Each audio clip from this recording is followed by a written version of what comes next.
Welcome everyone to the Words of Wisdom podcast. We're back once again. We're still here in Toronto. We are the #1 trading podcast in the world, and that's thanks to all of you and our incredible guests. Talking of which, we are joined by the one and only, someone I'm very excited to speak to, Mr. Trader Daye himself. Thank you for being here, man. It's a pleasure, brother. It's absolutely my pleasure. I've been looking forward to this podcast, all week, because there's so much we can go into. You provide so much value on Twitter, in your Telegram, on YouTube, even though you have one video. Just one video, man. It's incredible though, because that one video is really taken off. And I think you tweeted actually recently, you've done 14,000 subscribers off that one video. Yeah, almost 15 right now. Crazy. Exactly. And then you said you're going to have a new one coming, which is going to be that's going to blow that one out of the water. Exactly. Which we no doubt will touch on in a bit. But that video is about the quarterly theory. And I think that's the best place for us to start off on, is the quarterly theory. What is it? How did you come across it? Did you come up with it yourself? Can you just break it down for us? So quarterly theory was derived from everything that Michael talked about in regards to the daily cycle, right? He gave us a lot of information about the daily cycle, but people don't really pay attention to it because most of the things that he talks about in regards to that is about time, right? He always referred to the 4 quarters of the day. He never said that there's 4 quarters in the day, but there's just 4 quarters in the day, right? That he talks about the Asian sessions and the Asian session and how it has a specific function, right? He says that the Asian session usually consolidates, and if it consolidates, you can expect the London session to expand, and vice versa. If the Asian session expands, you can expect lackluster price action in the London session. Okay, so when he said that, my brain and I was like, okay, so if time is fractal, which I know, because when I take the sessions and I cut them up, I found 4 90-minute cycles in those as well. I began to do a lot of back testing. I began to do a lot of research, and I realized that the same way how the daily cycle functions is the same way how the 90-minute cycles function. And after digging deeper, I began to expand on the idea. So I realized that I began to, while studying ICT, he gives certain subtle clues. He gives, he will just tip us a little bit, but he's not going to push you to it, right? He will say things such as, don't trade on Sunday, right? And then he says that the best trading days are Monday, Tuesday, Wednesday, and price can sometimes reverse on Thursday, right? And when he said that now, I took that and I applied that to the daily cycle now, because now he's talking about the weekly cycle, right? So there are countless amounts of cycles, but the main ones that I talk about is the microcycle, the 90-minute cycles, daily cycle, the weekly, the monthly, and the yearly cycle. Even above the yearly cycle, you have I've never really talked about this one before. There's the yearly cycle, and after that there's a quadrennial cycle, right? Which is each quarter consists of 4 years. Okay. Yes. So yeah, that's what that is. I don't think anyone knows what that is, but I will release it sometime soon. The quadrennial cycle is comprised of a year in each quarter, right? So how I can make this make sense to you is, if you realize you have US elections every 4 years, and then you have midterm elections every 4 years as well, right? The second quarter of the quadrennial cycle is usually US elections, right? Which is manipulation. And the fourth quarter is usually midterm elections, which is reversal, right? I talk about AMD, accumulation, manipulation, distribution, and reversal or continuation, right? They put those events in specific years, right, to manipulate the market. So if you guys realize, this year just started and there's a lot of stuff that's happening, a lot of wars being kicked off. You have random natural disasters just like happening at the beginning of the year, planes crashing, all of this stuff, right? Some people may think that's random. I don't really believe that anything is random, right? And probably a little bit crazy, right? But yeah, that's what makes me me. You know, at the end of the day, it makes you you, like you said, and I mean that's what people love. People resonate with the fact that you are yourself, and you do provide some very esoteric sort of knowledge and tweets online, for example. And you've actually, I think, maybe even hinted towards that quadrillion cycle, is it? Quadrennial. I'm never going to be able to say that right. the 4-year cycle. But you have hinted towards that because you made a tweet, which we're going to come back to a bit later, in regards to that, which I found very, very interesting. I'm sure we can go much deeper into it. But for now, let's go into your journey. Like, where did you start trading? How did you get into trading in the first place? Did you always think this way before trading, or was it trading that kind of pushed you in that way? Actually, the reason why I began to think the way I do is because of Michael, ICT, right? So I've been listening to this guy rant for 4 years, basically. So I've been like maybe a year before that, like 4.5 years since I've been doing this. So like first it began with me just looking at stocks, you know, just looking at stocks, not trading or anything, just like interested by it. I used to study law, and I dropped out in my 3rd year. Wow. So the reason because of that is my parents couldn't afford to send me to school anymore, and I was working a part-time job which wasn't cutting it, right? I began to look for a way in which I could possibly help my family and make a way out of the deep shadows that I was in, right? There was debt, couldn't pay rent, had to move to some place that I hate. Crazy. I lost my car. I had to sell my car. My parents lost their cars. Wow. And my dad lost his job. To be honest, it was a do or die situation. Do you feel like that's what gave you the fuel to push into trading? Is that when you came across trading in the first place? Yeah. That is, one of my friends, we were on, back then we used to use Snapchat. We had a group, and they usually sent in like videos, guys on YouTube trading and stuff like that. And I was like, okay, I'll start. I joined a few MLM groups. Yeah. They scammed me. But it was good because if I didn't join that group, then I wouldn't get to ICT, right? Yeah. There were people in there talking about him 4 years ago, right? Everyone's like, this guy's crazy, and I'm like, who the hell is this guy? Who the hell is ICT, right? Then I went to his YouTube channel and I watched a video of him live executing. I was like, is this guy on the 1 minute chart right now? And I saw this guy, like, he's doing what I do now basically, but back then it was crazy for me to see, right? I'm just starting. Yeah. So he was recording the video. He's recording the trade. He's placing a live stop. He's executing, and the moment this guy sells, the price drops, and I'm like, that's crazy. And he executed probably like 6 times. Price went up back. Then he drew some line, and I don't know what he was talking about. And then he's order block, and I'm like, order block? What's an order block? Goes there, drops again. I'm like, bro, this guy's crazy, bro. When I saw that video, it's like there was like something inside me that started to burn. I was like, nah, this is possible. If this is possible, then that means I can probably learn how to do this. I gotta learn how to do this. This guy's crazy. So I start scrubbing his YouTube videos. When I say, I mean like, I'll be there 12 hours a day. I kid you not. 12 hours a day, probably like 2 years straight. 12 hours a day, right? My girlfriend broke up with me because she couldn't really see me because I was in this.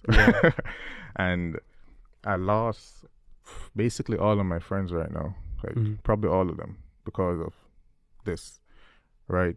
I probably have like 2 friends, and that's probably it. Really? Right. So I was there 12 hours a day, studying, in like this unfinished basement that's, man, crazy. Dust everywhere, right? Nothing, just grinding. It's just me, Wi-Fi, and the shitty computer. So after a while, I start to meet a few other guys that's grinding too. We start probably, studying together or whatnot. And after a while, they fell off. They couldn't handle it, right? Yeah. I started taking like brain supplements because ICT shit was so hard back then, right? Did they help? Yeah, they did. They did. Right. And so when I was like finished with all of his YouTube content, which probably took me like, I'd say like 5 months. I mean, every single video that he had up on YouTube, I watched every single one of them. I didn't miss one.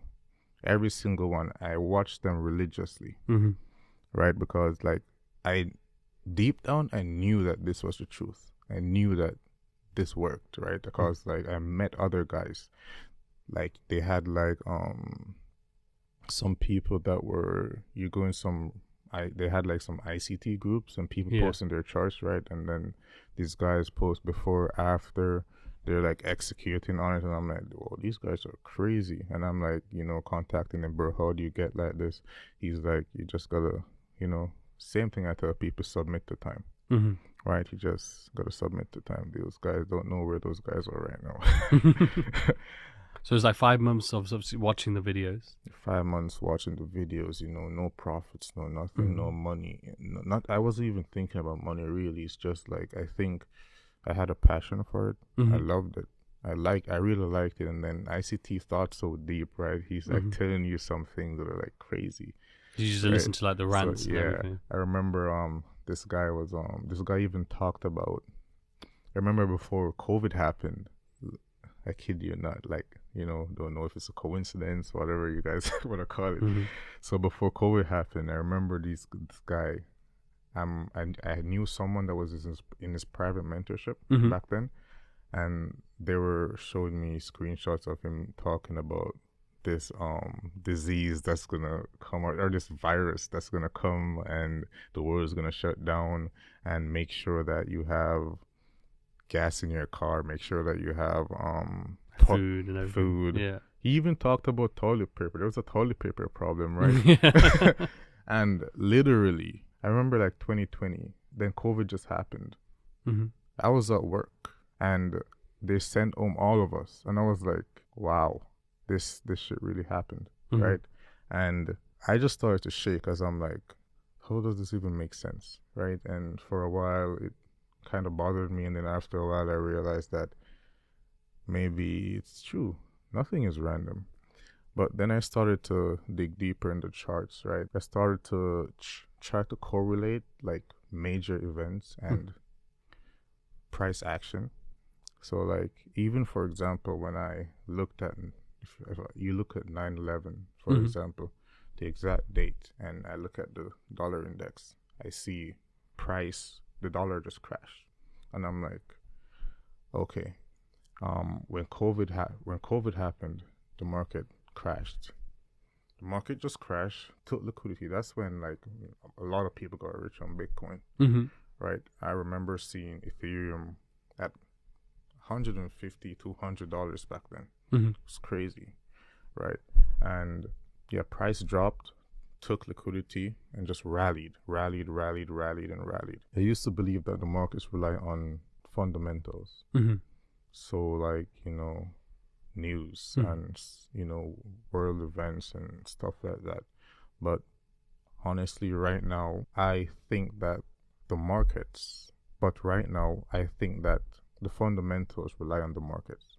Okay. I think that it's all technical, right? I think that it's an algorithm. I think that price is controlled by an algorithm. I believe that time is what causes price to move, right? When the time is right, price reverses. That's what I think.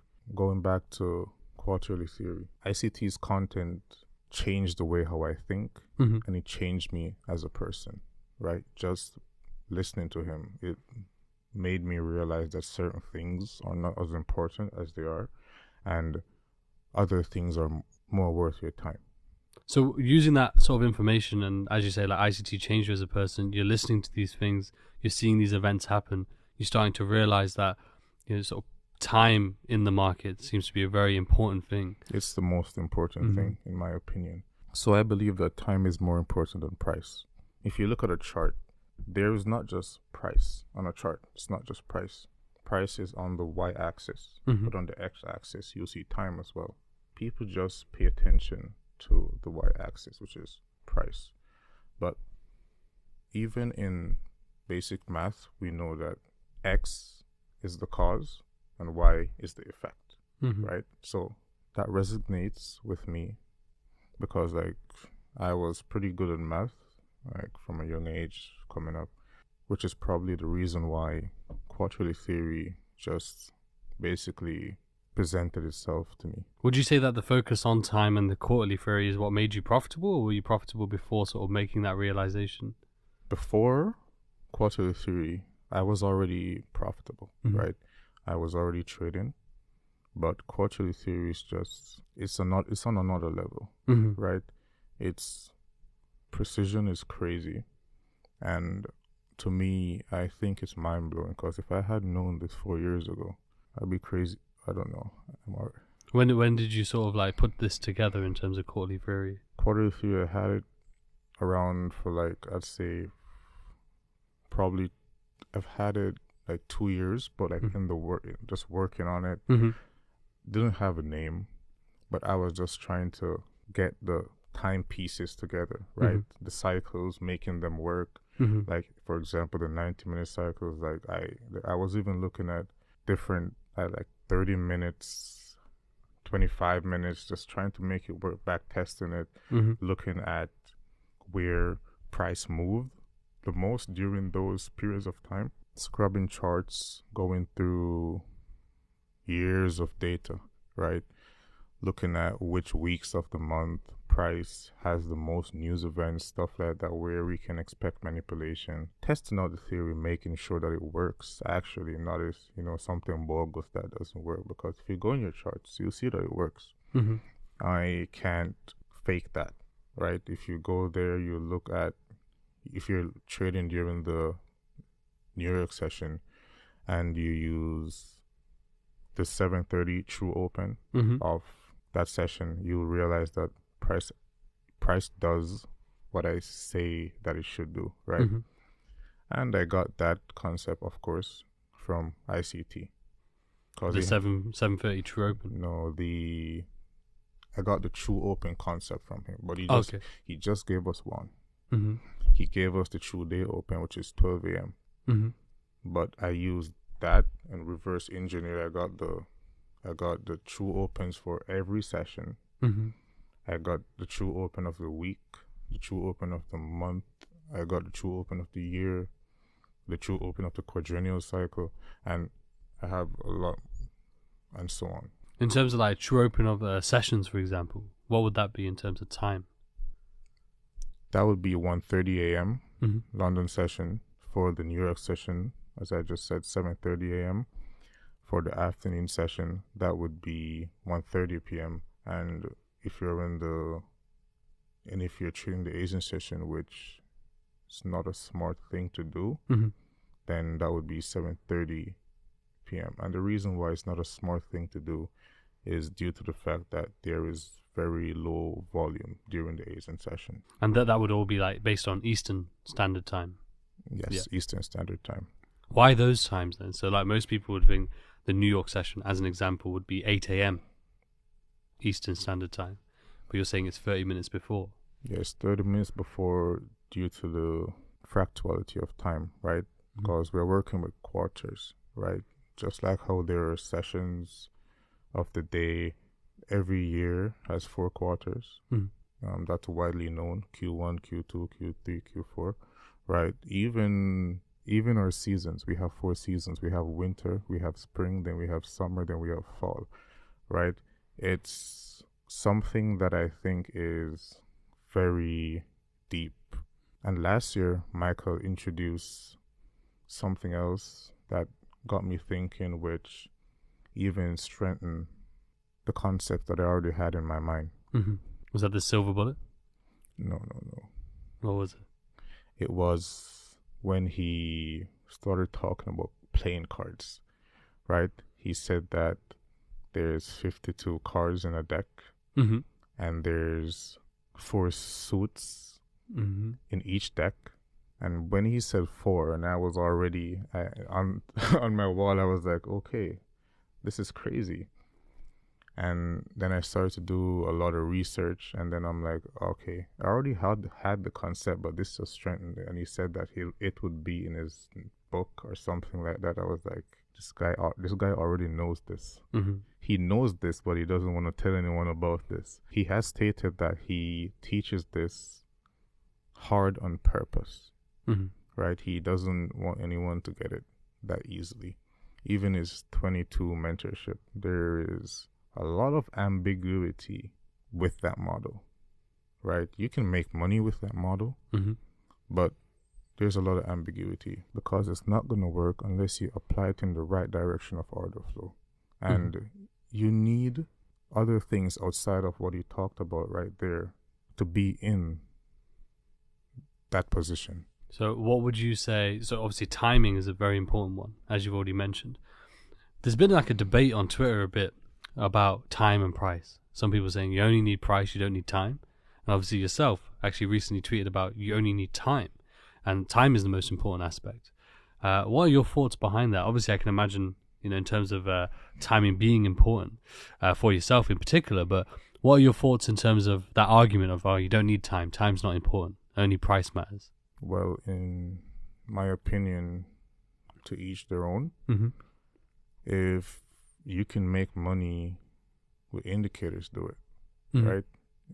I don't really care. People think that I come off as this guy that's going to bash people, that does their own thing.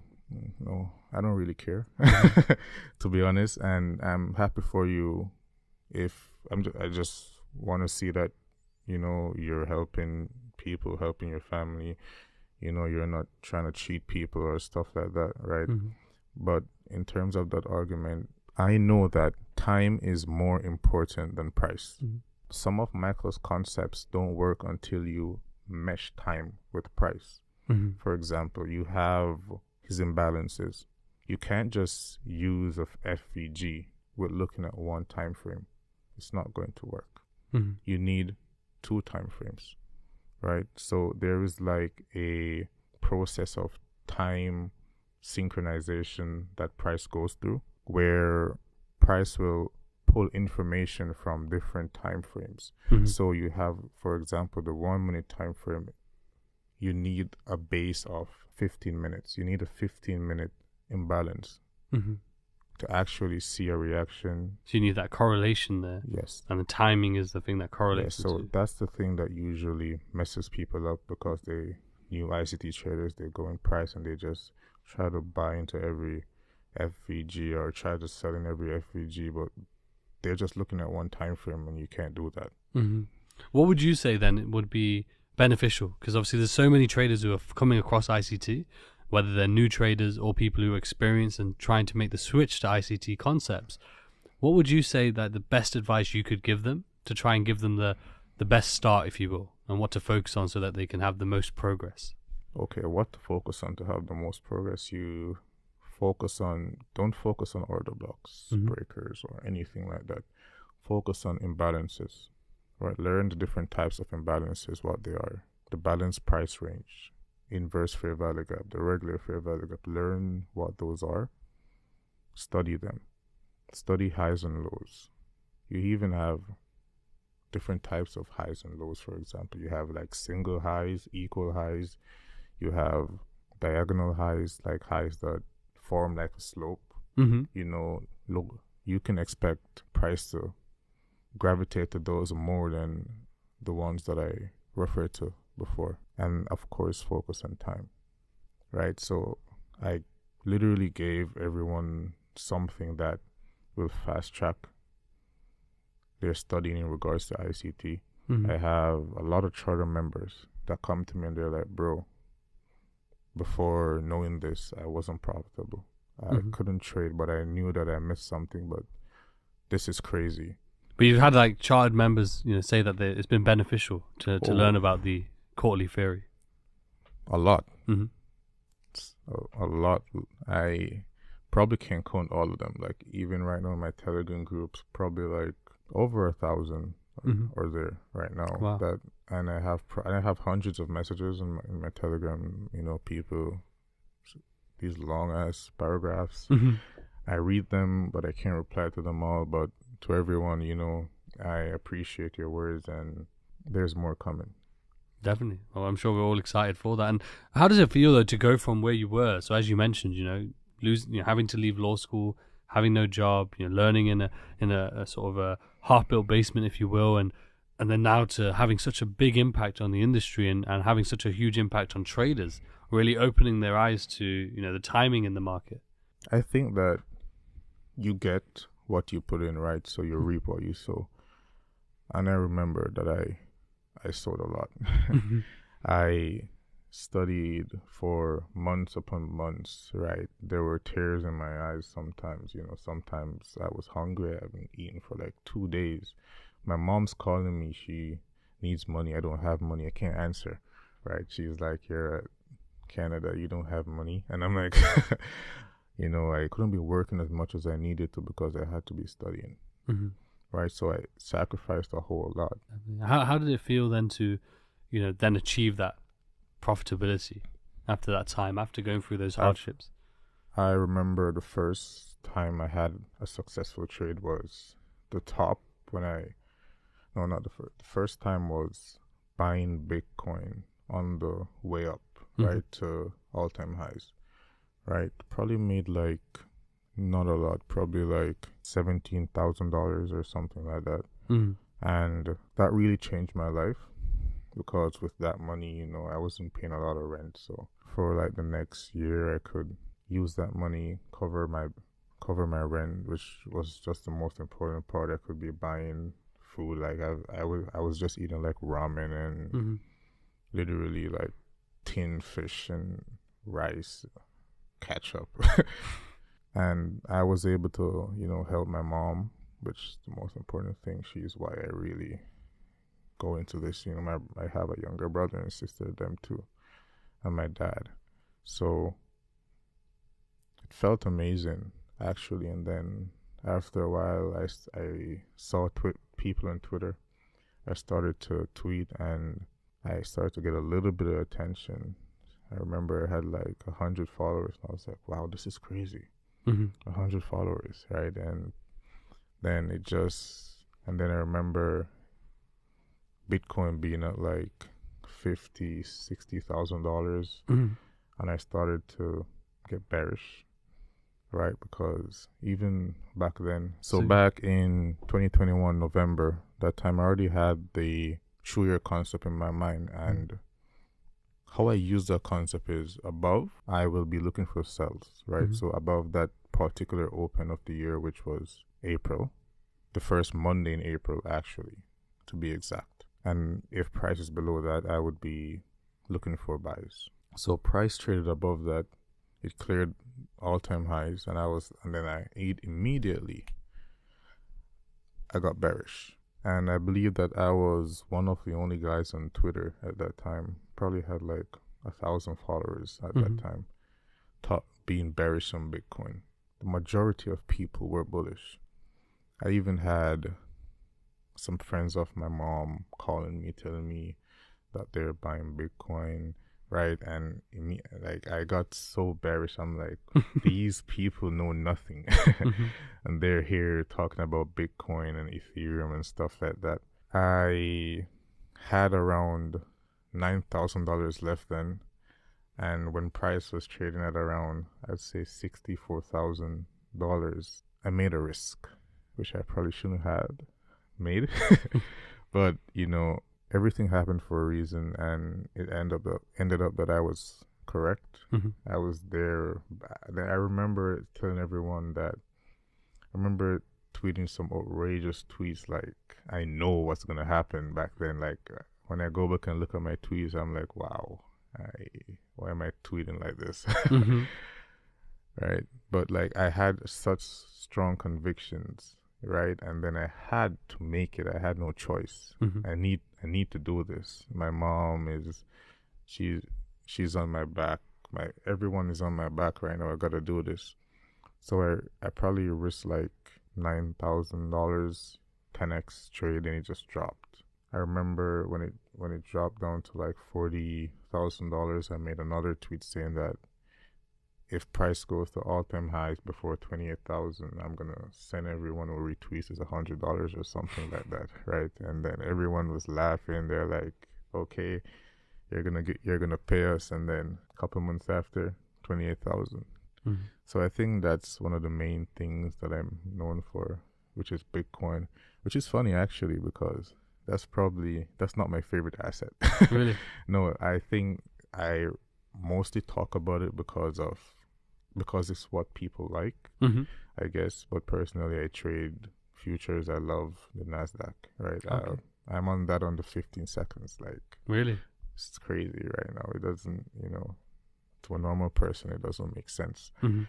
But yeah, Does your sort of quarterly theory and timing will go down to that low? yes, it does. Would you say that the quarterly theory has helped you with navigating the lower time frames? Because that's a big struggle for a lot of traders. Without the quarterly theory, I would not be on a 15-second chart or even a 1-minute chart, to be honest, because it looked crazy to me like 3-4 years ago to be doing that. Even before quarterly theory, I wasn't really on the 1-minute chart a lot. I usually was on like probably 5 or the 15-minute time frames.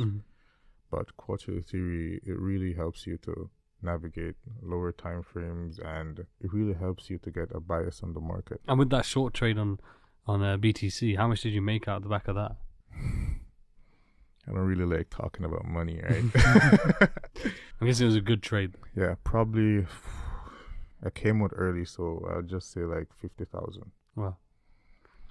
But I really don't like talking about money. I rather talking about like the markets. The markets. Yeah. Yeah. No, that's fair. I just know people will be wondering. But it's incredible. It's incredible. Yeah. It's an interesting thing that you pointed out there, though, is that you were saying tweets like, I know this is going to happen. So do you feel like even with obviously the knowledge of quarterly theory and the intricate knowledge of ICT concepts and timing, even then it's not correct to be very certain? No. It's not correct to be certain at all. Not at all costs. Even if you're 80-90% accurate in your analysis or whatever, there's still a chance that you can be wrong. So that's where risk management comes in, right? You got to manage your risk properly. And what do you trade? Do you trade personal capital, funded capital? I trade personal capital. I used to trade for a company. I used to trade crypto for a company, a really big company. No one really knows about this. I signed an NDA with the company, so I can't really talk about it. That's fine. And but now you're trading personal capital on futures. Yeah, and I'm still with that company. Still with the crypto. Yeah. Okay, nice. And then when it comes to sort of personal capital, then how do you go about handling sort of a drawdown? Do you face much drawdown? And if you do, how do you handle that? Well, drawdown, everyone faces drawdown, really, right? You make certain mistakes, you can press the wrong button sometimes. It happens, right? So I risk around, I'd say 2% maximum, but 1% the most, right? I usually aim for 3 Rs, and I do not take more than 2 trades per day. So it's maximum 2 trades. If I lose the first one, I go back in with half risk, and if I lose that one, that's it for the day. Okay. The next day, if I win the first trade that I take, I would probably consider not taking another trade and just waiting for the other day. And apart from trading, I have another company that talks to me for analysis, right? So like they pay me to get my thoughts on the markets. Most times it's like they call me. For older men, they just question me, what do I think about this? What do I think about this? And yeah, they compensate me like monthly for that. Nice. And how long have you been doing that for? Has that been a while? For like 2 years. Nice. Since that Bitcoin thing. Oh, really? It's like they were like, wow, you're crazy. And then after a while, I was still calling Bitcoin, right? So it was like, I remember because like back in 2022, price was way easier to read, right? And I was just catching highs, lows. They call me wow, wrong one or two times, but that's normal. Definitely. And with the crypto side, are you doing like sort of short-term trading, or is it more sort of the longer-term picture? Long-term trading. So like even right now, I am definitely looking for lower prices, like probably like February, March of this year.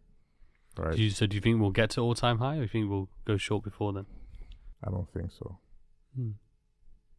to be honest. And because right now I believe that the markets are prone to go lower, even the S&P 500, NASDAQ, probably around, I have like a specific time period, so probably around February, between February and March, right? I think that the markets are going to shift sentiment.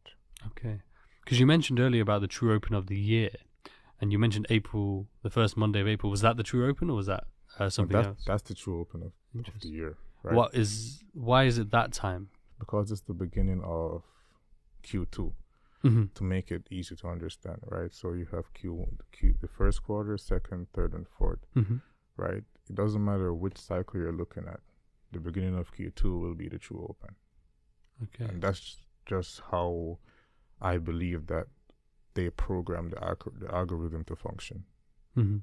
So would you say that the quarterly theory and the focus on time is trying to understand the algorithm and how it's delivering price and its efficiency, or when it's being, is it like programming price for those specific time periods or cycles? Yes, I believe that the true open serves as a barometer, so you can use it to gauge price. If price is above it, it becomes heavy, right? And if price drops below a true open, there is like this invisible force that will send it higher. So that's how I look at it. Definitely. And let's go to a segment of explaining the tweets. So I screenshotted some of your tweets over the last, I think, week or so. There were some good ones, to be fair, so I'm excited to break them down. So one is actually something you've been talking about, which was the 4-year cycle. Yeah. So you said Q1 2023, Q2 2024, and then kill zone in brackets. And then 2025 is Q3 with kill zone again, and then 2026. So can we just break that down a bit more? Okay, so just as though I talked about the agent session before that, and I said that, which is Q1 of the daily cycle, it's usually unclear price action, right? It's usually choppy, which was like how most of last year was. We didn't get a lot of clean price action, right? So if you can look at that in comparison, and you'll see. So this year I'm expecting volatile markets, right? It's Q2, and then it's election year. You know, during election year, there's always volatility, right? And there's a lot of stuff going on right now in terms of U.S. elections. So what about Q3?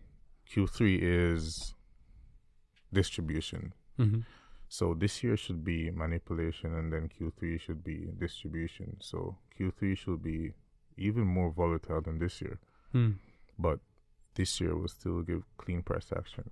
So Q2 and Q3 are kill zones. Doesn't matter what cycle you're looking at.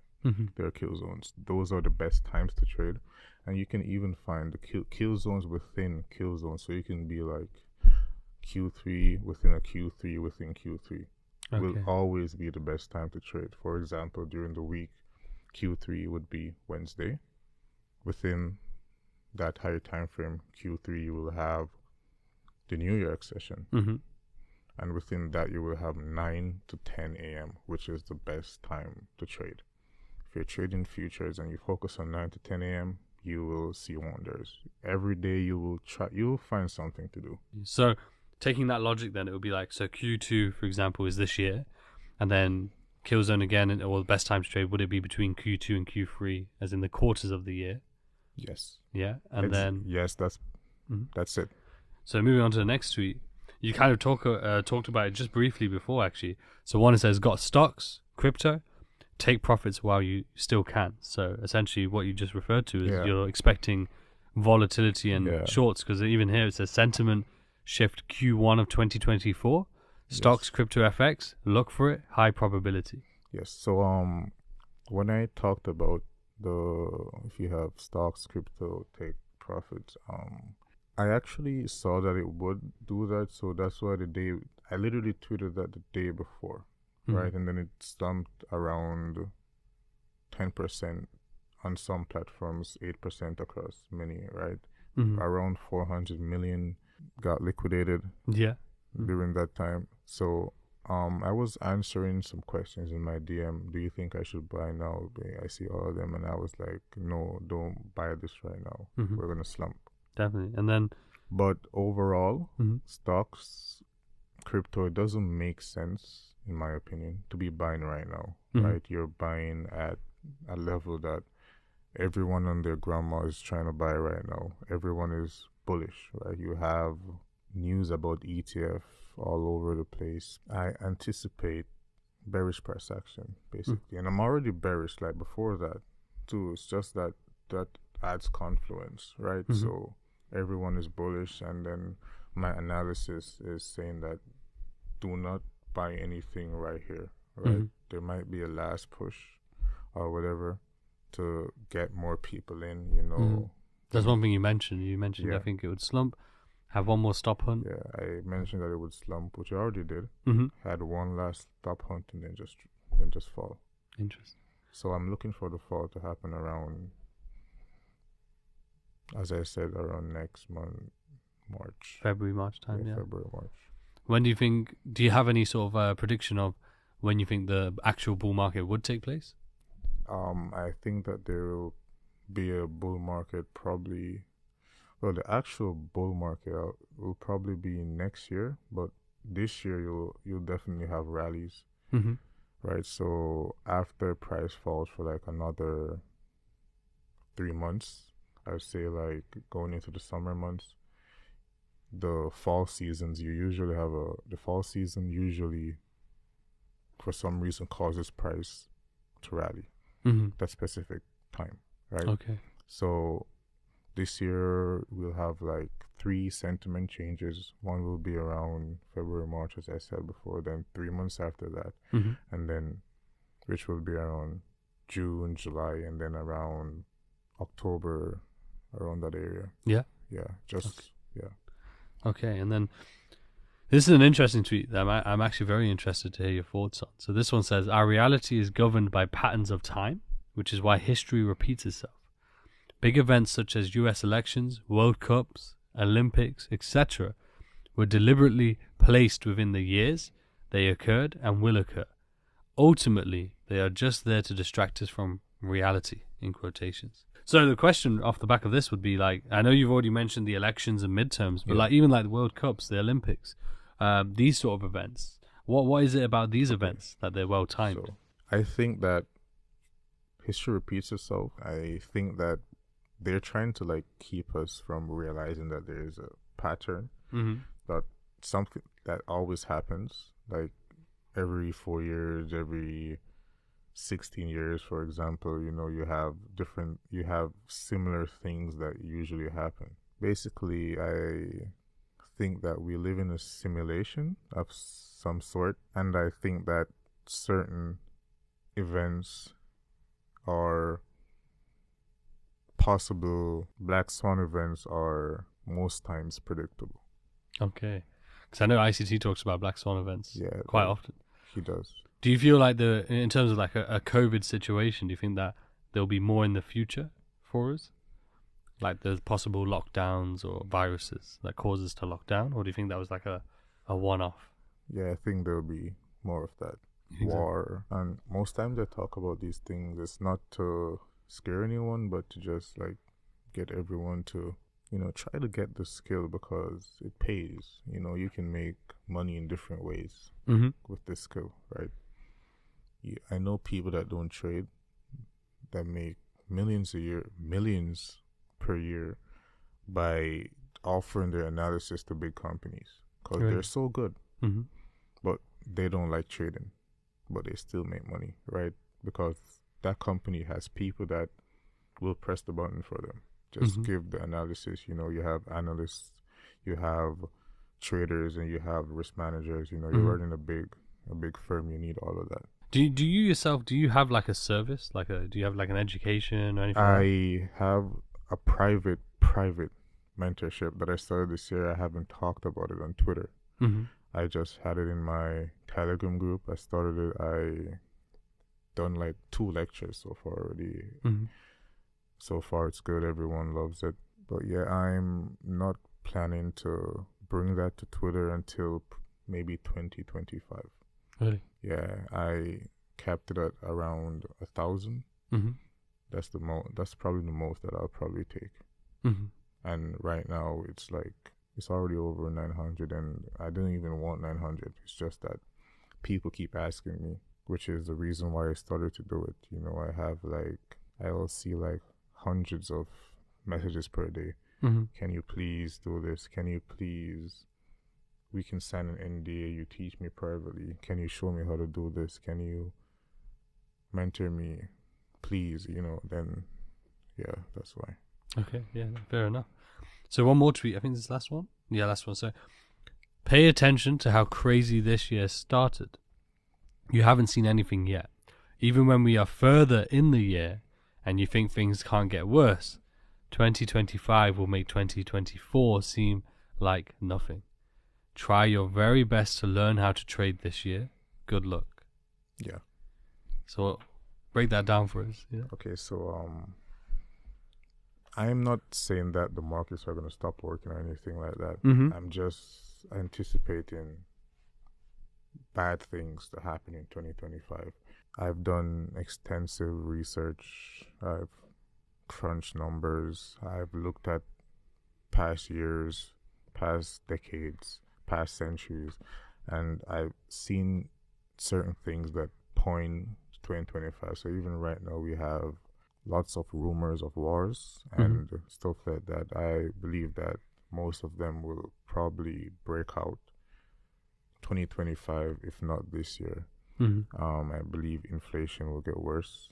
I believe that people are at risks of losing their jobs, which is why I am trying to urge everyone to try to learn, which is why I put out that video in the first place, right? I could have just kept it to myself. Yeah. And just not tell anyone or whatever, but I put it out for free. YouTube is right there. Talking of which, in terms of the video, what do you think, what is next? I know you hinted towards, that being like nothing compared to what's coming. So, do you have, what's planned for the next video? What's planned next is I'm going to talk about different fractions that you can break each quarter in, which serves as specific functions as well. Right? So, for example, you can break the first quarter, all of them, in thirds, and the first third, omit that.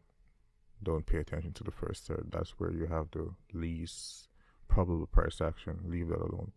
The second and third of the first quarter is where you will focus on. You will use that to gauge every quarter that follows. You just don't pay attention to the first one, like stuff like that and other stuff, which, yeah, I'll talk about. Are you excited to sort of grow that community even more? Yeah, because I know you did the first video. To be honest, the reason why I actually did the video is because someone did it and was claiming that it was theirs, right? Like, that's the only reason I made a YouTube channel. So people were like, this lady is on YouTube saying that she found quarterly thing, and I was like, what? Instantly, I just went into my bathroom, take my computer. The audio is horrible. I recorded it on my phone. Really? I have a mic at home, but I was trying to record it and it was just giving me bad audio. So I just used my phone and I did it within I'll probably say 3 hours. I did everything and then I just went over it, tried to edit it or whatever, and then I just posted it. Yeah. So yeah, it was actually rushed because I just saw people just posting about it and claiming that it's theirs or they found it, and I'm like, nah, that's crazy. You can post, even right now on YouTube, you'll see people posting about it, which is fine. But like they don't say there's like they will post execution quarterly theory, or they will say days quarterly theory or stuff like that, right? And some people out there they'll probably say that I stole Michael's stuff, or you got this from private mentorship. I was never in Michael's private mentorship in the first place, right? I learned everything from his YouTube channel, never in his private mentorship. And you actually sat through the rants. Yes, because that's where the gems were. All the rants, everyone. You guys just didn't sit through the rants. That's why you skip when he says not to skip. You skip when he's talking about his son and his daughter, and then in between that he just puts something in. Yeah, you skip all of those stuff. So yeah, that's what do you think to that though? Because I know a lot of people's feedback in terms of ICT, sometimes they get put off by the rants. But obviously for you, it's actually been the opposite, where the rants have been so helpful. Yeah, the rants are where the meat of his knowledge lies, right? Yeah, because he does that on purpose. This guy, he does that stuff on purpose. Do you respect that, or do you think like it's kind of annoying? Why can't you just be direct? It's annoying, but but I can't do anything about it. I just gotta accept it, right? Yeah, that's fine. He's phenomenal, right? And I respect him. So whatever he does is his business, right? I can't force him to be another way. He's probably like that he likes renting or whatever. I can't. Definitely, yeah, that's fair enough. And do you think one thing that's interesting is a lot of people, like December just passed. You know, we're coming into January. You already mentioned about, you know, the first quarter, so like January is not really the best time to be looking to trade anyway. But you know, some people say like, oh, summer's no good to trade, December's no good to trade. Some people always say like, you know, don't trade Mondays. Some people say don't trade Fridays. You know, you probably heard these along the way. I think that they're just you can, even in January, you can if you like slow price action, you can trade January.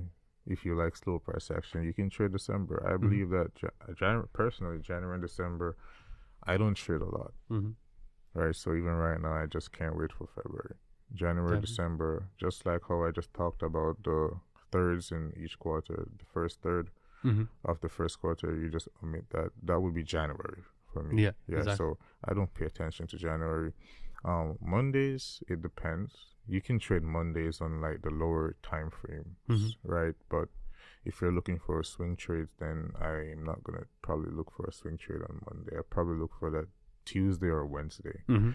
Mondays are probably the most choppiest day of the week, but you can trade Monday and you can trade Friday. You can trade anytime. It just depends on you. If you want to trade, you can trade, right? Because at the end of the day, you should be managing your risk, so a loss shouldn't have much effect on you. Definitely. And in terms of you know, for people out there who no doubt probably already know about quarterly theory thanks to your video, or if not, they're probably going to watch it after this video.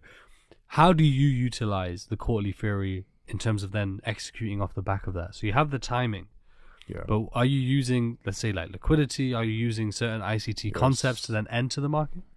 100%. So quarterly theory would like be an overlay on ICT's concepts, right? So personally, I have all the quarters or true opens in the back of my head. Most times, and even when I'm trading, most times I don't have to like annotate anything because I've been doing it for a while, so I just they just pop out of the chart at me. The only time I really annotate something is if I'm recording in a trade and I want to post it on Twitter or something like that, so I want people to see which levels I was using. So I use imbalances, highs and lows mostly, right? I use order blocks and breakers and stuff like that, but mostly I'm trying to buy below a old low or sell above a old high, reacting to a higher time frame imbalance. So like, yeah, imbalances, highs and lows. Definitely. Mostly. So would you say the quarterly theory is like an overlay of obviously timing, of course, but it's like it's like a higher time frame narrative play, if that makes sense. So it's like, you know how you will use higher time frames, then go into lower time frames. So this is the same principle using the quarterly theory. It's the same principle using the quarterly theory. So you have the higher time frame cycles, which have effect on the lower time frame cycles, right? So for example, during Q1 of a higher time frame cycle, the Q1 of a lower time frame cycle will be really, really choppy. But if it's during Q2, the Q1 of a lower time frame cycle will probably move a little bit more, if you understand what I'm trying to say. Best to look for manipulation and on lower time frame cycles during the manipulation quarter of higher time frame cycles, if you understand. So they affect each other, right? It's like gears turning. It's a good analogy in terms of having the gears turning, so you have the higher ones that then lead to the smaller, more intricate ones. It's like a watch. Yeah, that's how it works. You have those very intricate pieces, but without the larger pieces, it's not going to work. Like you can't get to those small, intricate pieces without the larger ones. Yeah. So I think it works very well. And final question then, what would you? This is more for the audience, I guess. What would you advise traders out there? Like I said, you've already explained how you go about using the quarterly theory and that you're using ICT concepts. But let's say for the audience out there, what would you advise them when because there might be a bunch of people who this might be new to them, right? So what would you advise the audience of, moving forward if they're going to start, whether they're implementing the quarterly theory or not? What is the best advice you can give them to progress within their trading journey? Focus on imbalances. Study imbalances, fair value gaps. If you're right now you're just studying like order blocks and breaker blocks and stuff like that, I think it's more important to focus on imbalances first. After that, implement time. Time is, I believe, is the most important thing that will help you. It's tricky. Anyone that probably says they don't like using time, they probably just think it's difficult, which it will be the first time when you start using it, right? But after you start to gain experience, it becomes really easier. So even you have guys out there trading with just price, I believe that they will be way better if they try to implement time. The only reason they haven't tried to implement time is because they're probably already profitable or something like that. Manage risk impeccably, right? If you're just starting, use 1%, 0.5%. Have goals for each day. Don't take too much trades. Maximum trades you should be taking per day is probably 2. You don't want to be in 3 trades at the same time. No, don't do that. Backtest. You have to do a lot of backtesting, and backtesting is not going back on replayed mode and hitting buttons and watching previous price action move. Backtesting is going back and annotating charts, going through them at specific times over and over, trying to see patterns repeating, trying to get yourself acquainted with price action. So backtesting is where you'll have most of your aha moments, is where you will learn the most, as price will teach you more than how anyone else could teach you. A lot of people can take notes of that. Hopefully they take action on that, obviously most of all. But Daye, it's been absolute. Do people call you Daye? I don't know, Trader Daye? Everyone calls me Daye. Yeah, perfect. Perfect. Then I felt bad in case I got something wrong. But Daye, it's been an absolute pleasure to have you here.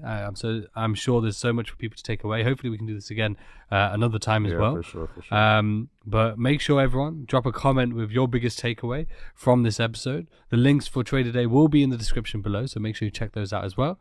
And until next time, everyone, take care.